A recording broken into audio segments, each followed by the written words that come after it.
السلام علیکم دوستوں، امید کرتی ہوں کہ آپ سب خیریت سے ہوں گے۔ آج کی ہماری ویڈیو کے دو ٹاپک ہیں۔ پہلا، دوسری جنگ عظیم کیوں شروع ہوئی، اور دوسرا ٹاپک، ہیروشیما اور ناگاساکی میں دنیا کا پہلا ایٹم بم کیوں گرایا گیا۔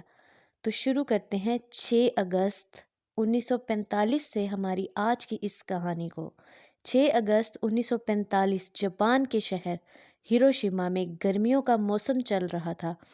منڈے مارننگ دھوپ نکلی ہوئی تھی۔ صبح کے وقت تقریباً 8 بجے لوگ اپنے اپنے آفس پہنچے تھے اور بچے اسکول میں پہلا لیکچر ہی چل رہا تھا کہ آسمان میں لوگوں نے امریکن بوئنگ B-29 گزرتا دیکھا، اور ٹھیک 8:15 پر آسمان سے کچھ نیچے گرتا نظر آ رہا تھا۔ دور سے ٹھیک نظر نہیں آ رہا تھا، کوئی غلطی سے بھی نہیں سوچ سکتا تھا کہ یہ کیا ہے۔ ٹھیک 43 سیکنڈ یہ نیچے کی طرف آتا رہتا ہے، اس کے بعد پلک جھپکتے سب ختم۔ ہزاروں لوگوں کو اپنی زندگی کے آخری لمحات میں تیز چمکتی روشنی دکھائی دیتی ہے۔ زمین کا ٹمپریچر 4000 ڈگری تک پہنچ جاتا ہے۔ ایک چٹکی میں 80,000 لوگ مر جاتے ہیں۔ یہ سنتے ہی آپ کے دل میں سوال آئے گا، ایسا کیوں گرایا گیا ایٹم بم؟ آج سمجھتے ہیں آخر کیوں۔ اس کیوں کے پیچھے کی وجہ ہے ورلڈ وار 2، دوسری جنگ عظیم۔ یہ جنگ 1939 میں ہٹلر کی وجہ سے شروع ہوئی۔ شروعات میں امریکہ یہ کوشش کر رہا تھا کہ وہ اس جنگ کا حصہ نہ بنے، لیکن امریکہ نے دیکھا ایک طرف ہٹلر ہے جو یورپ میں ایک کے بعد ایک ملک میں جنگ چھیڑی جا رہا ہے، دوسری طرف جاپان ہے جو ایشیا میں ایسا ہی کر رہا ہے۔ امریکہ نے سوچا ہم اپنی ملٹری استعمال کر کے جنگ میں انٹرفیئر نہیں کرنا چاہتے، لیکن کچھ تو کرنا پڑے گا انہیں روکنے کے لیے۔ امریکہ نے سوچا کیوں نہ اکنومیکلی کوئی ایکشن لیا جائے۔ امریکہ کے پاس آئرن، سٹیل اور کوپر کے بہت سے ریسورسز تھے۔ اس نے جاپان کو ایکسپورٹ کرنے سے بند کر دیا۔ اس کے بعد امید تھی کہ جاپان آرام سے بیٹھ جائے گا، لیکن ایسا نہیں ہوتا۔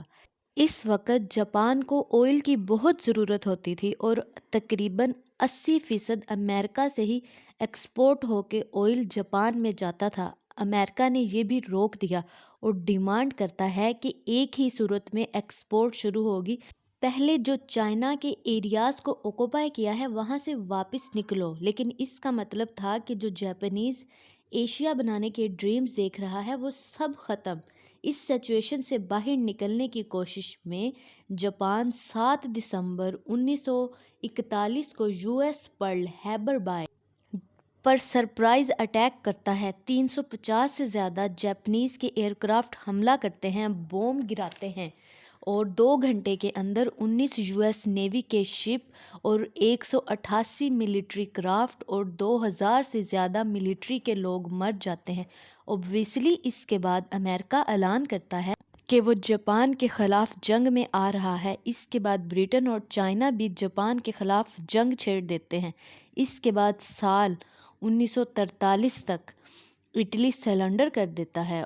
اس کے بعد 30 اپریل 1945 کو ہٹلر سوسائڈ کر لیتا ہے، جس کا جنگ عظیم شروع ہونے میں بہت بڑا ہاتھ تھا۔ اس کے بعد جرمنی سرنڈر کر دیتا ہے اور آخر میں صرف جاپان بچتا ہے۔ جاپان کسی صورت سرنڈر کرنے کے لیے تیار نہیں ہے، کیونکہ جاپان کے امپیرر نے جاپانیز سولجر کا اس طرح سے مائنڈ واش کیا ہوا ہے کہ اپنے آخری سانس تک وہ لڑنے کے لیے تیار ہیں۔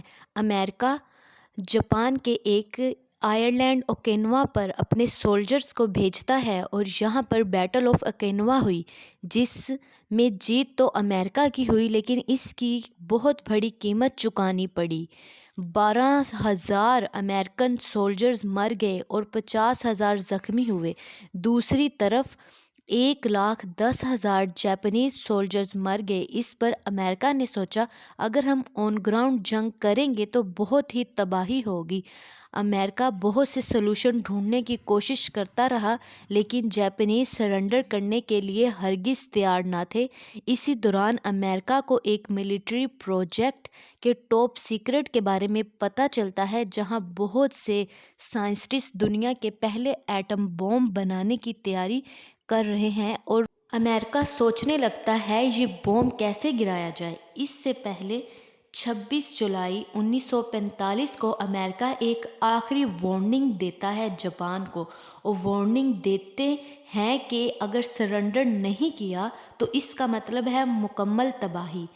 جاپانیز خواب میں بھی نہیں سوچ سکتے تھے کہ ایسا کوئی ہتھیار ایگزسٹ کرتا ہے دنیا میں۔ 29 جولائی 1945 کو جاپان نے اس وارننگ کو ریجیکٹ کر دیا۔ اس کے بعد 6 اگست 1945 کو ہیروشیما میں دنیا کا پہلا ایٹم بم گرایا جاتا ہے۔ بم گرنے کے بعد جو تباہی ہوئی وہ ویڈیو کے شروع میں آپ کو بتا چکی ہوں۔ اس کے بعد بھی جاپانیز امپائر سرنڈر کرنے کے لیے تیار نہیں تھے۔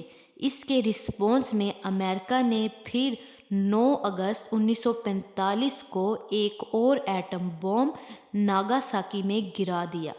اس بار ناگاساکی کے اوپر اچانک 80,000 لوگ مارے جاتے ہیں۔ 15 اگست 1945 کو فائنلی جاپان سرنڈر کر دیتا ہے۔ اس طرح ورلڈ وار 2 ختم ہوئی، اور یہ سب وجوہات تھیں جو کہ ہیروشیما اور ناگاساکی کی تباہی کا سبب بنی۔ امید کرتی ہوں کہ آپ کو میری یہ ویڈیو پسند آئی ہوگی۔